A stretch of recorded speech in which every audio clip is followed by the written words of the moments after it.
We're so excited for you pagpunta din sa US and Canada tours. So I'm sure this is a new experience. Itong love came di ba, bagong experience ito for your fans, and I'm sure bagong experience din for the both of you. Super, kasi tatlo lang kami dito sa tour. So, hindi pa kami total performer.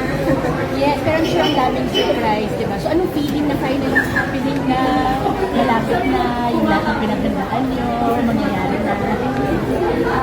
Ikaw naman. Medyo nakakabada. Ako, first time tayo na sa mini concert. Nakakabada. Sana masaya. Kababayan na pamilya na. Right. And up to this day, nasa I1 siya. It's nagtatap siya sa I1.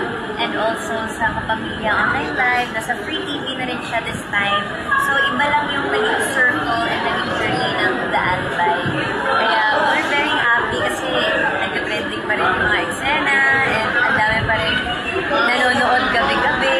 So, ang dami nilang bagong napapanood na hindi nila napanood sa Prime. So, maraming mga surprises and shocking mga eksena. And marami pa.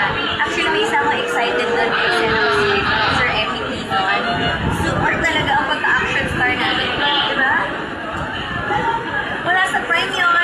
Abangan nila. Malapit na yun.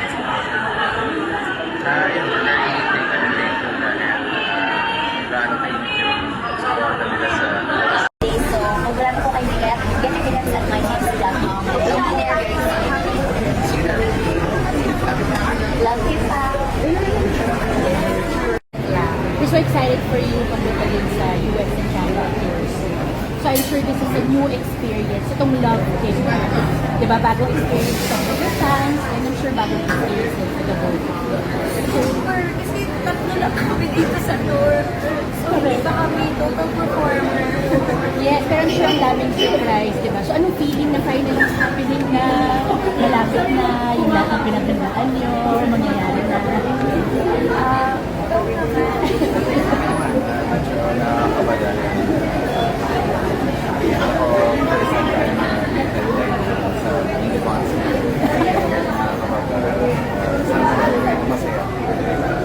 Kababayan na pamilya na. Yeah. We're so excited for you pagpunta din sa US and Canada tours. So I'm sure this is a new experience. Itong love came di ba, bagong experience ito for your fans, and I'm sure bagong experience din for the both of you. Super, kasi tatlo lang kami dito sa tour. So, hindi pa kami total performer. Yes, pero I'm sure ang daming surprise, di ba? So anong feeling na finally is happening na, malapit na, yung lahat ng pinagandaan nyo, mangyayari